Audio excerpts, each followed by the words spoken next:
Exam study में आप सभी का स्वागत है। आज हम बात करेंगे इंडियन ज्योग्राफी के इंडियन एग्रीकल्चर के बारे में। किसके बारे में? भारतीय कृषि के बारे में बात करेंगे। तो चलिए शुरू करते हैं। भारत में मुख्य रूप से 3 प्रकार की फसलें पाई जाती हैं। कितने प्रकार की? 3 प्रकार की फसलें पाई जाती हैं। पहली है रबी की फसल, और दूसरी है खरीफ की फसल, और तीसरी है नकदी फसल। बात करें रबी की फसल की, तो रबी की जो फसल है वो अक्टूबर नवंबर में बोई जाती हैं। कब बोई जाती हैं? अक्टूबर नवंबर में बोई जाती हैं, और मार्च अप्रैल में काट ली जाती हैं। मार्च अप्रैल में काट ली जाती हैं। खरीफ फसल की बात करें तो खरीफ फसल में जून जुलाई में बोई जाती हैं। जो खरीफ की फसल है वो कब बोई जाती हैं? जून जुलाई में बोई जाती हैं। और अक्टूबर नवंबर में काट ली जाती है। कब हो जाती हैं? अक्टूबर नवंबर में काट ली जाती है। तो इसको कैसे याद करेंगे? जो खरीफ का जो फर्स्ट वर्ड है, अगला वर्ड है वो है ख, और जो रबी का जो पहला वर्ड है वो है र। तो ख और र में से कौन सा पहले आएगा? कौन सा पहले आएगा? तो ख जो पहले आएगा। तो इसलिए जो साल की पहली फसल बोई जाती है जून जुलाई में, जो पहली फसल बोई जाती है वो खरीफ की फसल बोई जाती है, यानी कि जून जुलाई में बोई जाती हैं। और काट कब ली जाती है? अक्टूबर नवंबर में क्या है? काट ली जाती हैं। तो जो रबी की फसलें हैं वो कौन सी है? गेहूँ, सरसों, मटर और चना। कौन सी है? गेहूँ, सरसों, मटर और चना। और जो खरीफ की फसल है वो कौन सी है? चावल, सोयाबीन, ज्वार, बाजरा, मक्का, गन्ना और कपास। कौन सी है? चावल, सोयाबीन, ज्वार, बाजरा, मक्का, गन्ना और कपास। बात करते हैं नकदी फसलों की, तो नकदी फसलें जो तंबाकू, गरम मसाले, रबड़ नकदी फसलों के अंतर्गत आते हैं। कौन से? तंबाकू, गरम मसाले, रबड़ नकदी फसलों के अंतर्गत आते हैं। अब बात करते हैं जो इंडियन में है, भारत में 48.9% श्रम शक्ति कृषि पर आधारित है। और भारत देश की राष्ट्रीय आय में विकास करने के लिए कृषि का विकास होना बहुत ज़रूरी है। तो भारत में 48.9 जो है श्रम शक्ति कृषि पर आधारित है, और भारत देश की राष्ट्रीय आय में विकास करने के लिए कृषि विकास होना भी बहुत ज़रूरी था। इंडियन एग्रीकल्चर, भारतीय कृषि से भारतीय राष्ट्रीय आय में 14% की सहायता मिलती है। कितने परसेंट की? 14% की सहायता मिलती है। प्रारंभ में भारतीय कृषि के विकास के लिए भारत सरकार की तरफ से आरआरबी और नाबार्ड की स्थापना की गई। किसकी स्थापना? आरआरबी और नाबार्ड की स्थापना की गई। आरआरबी मतलब रीजनल रूरल बैंक। बात करते हैं नाबार्ड की, तो नाबार्ड है national bank for agriculture and rural development. National bank for agriculture and rural development. तो इन दोनों संस्थाओं की जो भारत सरकार की तरफ से स्थापना की गई थी, जो दोनों संस्था की स्थापना की गई थी वो की गई थी इंडियंस के लिए, यानी भारतीय लोगों के लिए, कि वो कृषि के लिए अधिक से अधिक जागरूक हों और उनको उनके लिए पैसा संसाधन के लिए उपलब्ध करा सकें। तो इसके लिए दोनों संस्थाओं की स्थापना हुई थी। अब बात करते हैं हरित क्रांति की, तो भारत में कृषि के विकास के लिए 1967 में, कब? 1967 में डॉक्टर स्वामीनाथन के द्वारा, किसके द्वारा? डॉक्टर स्वामीनाथन के द्वारा पहले जो हरित क्रांति चलाई गई थी, और जो दूसरी हरित क्रांति थी 1983 में चावल के लिए चलाई गई थी। तो कृषि विकास के लिए पहली जो क्रांति थी 1967 में डॉक्टर स्वामीनाथन के द्वारा चलाई गई थी, और जो दूसरी थी वो चावल के लिए 1983 में चलाई गई। जो हरित क्रांति का सबसे अधिक प्रभाव जो है वो गेहूँ और चावल की खेती पर पड़ा। किस पर पड़ा? गेहूँ और चावल की खेती पर पड़ा। पर गेहूं का उत्पादन में चावल से अधिक वृद्धि हुई। किसमें? गेहूं के उत्पादन में अधिक वृद्धि हुई। बात करें जनक की, तो विश्व में हरित जनक है जो डॉक्टर बोरलॉग है। हरित जो विश्व के हरित जनक हैं वो कौन है? डॉक्टर बोरलॉग है।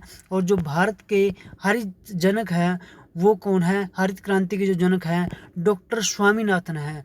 भारत के हरित क्रांति के जो जनक है डॉक्टर स्वामीनाथन है। कई सारी क्रांतियाँ हुई, कौन सी, जैसे हरित क्रांति चलाई गई खाद्यान्न उत्पादन के लिए। किसके लिए? खाद्यान्न उत्पादन के लिए। तो इसको कैसे याद करोगे? जो हरित है, तो जो हरा है वो हरा ही खाना चाहिए, हरी वस्तुएं ही खानी चाहिए। तो खा से हो गया खाना। श्वेत क्रांति दुग्ध उत्पादन के लिए, श्वेत क्रांति जो चलाई गई थी वो दूध उत्पादन के लिए चलाई गई थी। और जो नीली क्रांति है, नीला जो सागर होता है उसमें बड़ी बड़ी मछलियाँ होती हैं, तो मत्स्य उत्पादन के लिए नीली क्रांति चलाई गई। बात करते हैं पीली क्रांति की, तो पीली जो क्रांति है वो तिलहन उत्पादन के लिए चलाई गई। बात करते हैं सुनहरी क्रांति है जो जूट और फल के लिए चलाई गई। बात करते हैं गोल क्रांति की, जो है आलू उत्पादन के लिए चलाई गई। किसके लिए? आलू उत्पादन के लिए चलाई गई। बात करते हैं जो इंडियन स्टेट हैं वो कौन सी फसलों के लिए टॉप पे हैं, किन फसलों का प्रोडक्शन नंबर 1 पे करते हैं। बात करते हैं उत्तर प्रदेश की, तो गेहूं, गन्ना, दूध उत्पादन और आलू के प्रोडक्शन में जो यूपी है, उत्तर प्रदेश है, वो टॉप पे आती है। यानी कि प्रथम स्थान पे कौन सी स्टेट आती है? गेहूं, गन्ना, दूध और आलू में कि गेहूं, गन्ना, दूध और आलू का प्रोडक्शन में जो यूपी है वो टॉप पे आती है, यानी प्रथम पोजीशन पे आती है। अब बात करते हैं पश्चिम बंगाल की। किसकी बात करते हैं? पश्चिम बंगाल। तो पश्चिम बंगाल जूट और चावल के प्रोडक्शन में नंबर 1 पे आता है।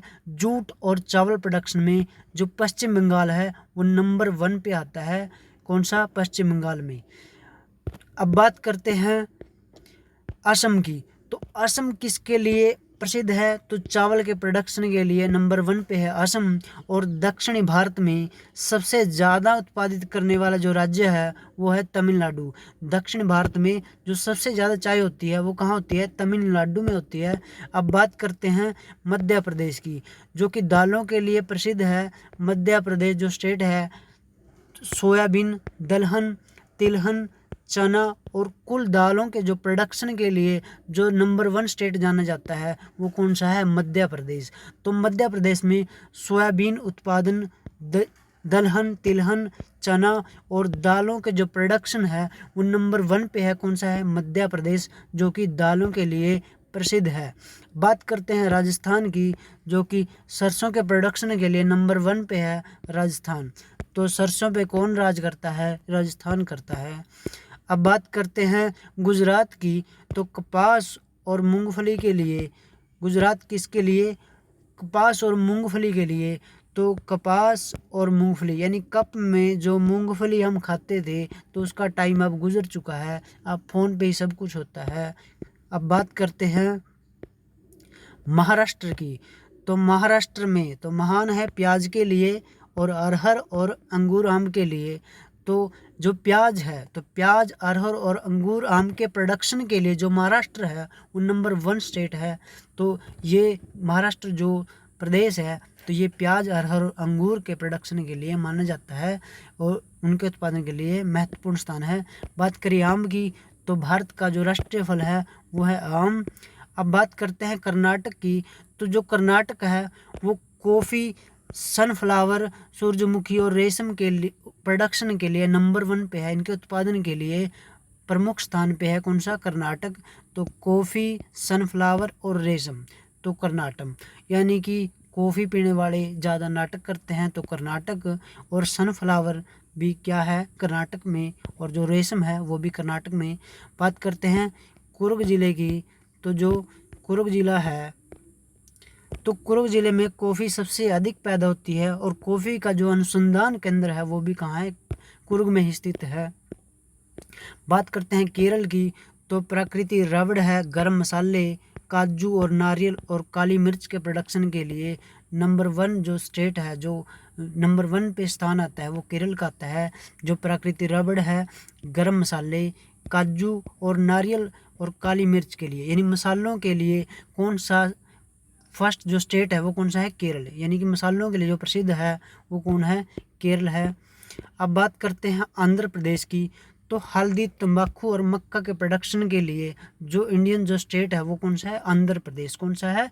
आंध्र प्रदेश जो है हल्दी, तंबाकू और मक्का के लिए आंध्र प्रदेश प्रसिद्ध है। अब बात करते हैं इस वीडियो की, तो ये वीडियो प्लीज़ शेयर करें, लाइक करें और कमेंट करें। Thank you for watching this video. आपका दिन शुभ हो। Thank you.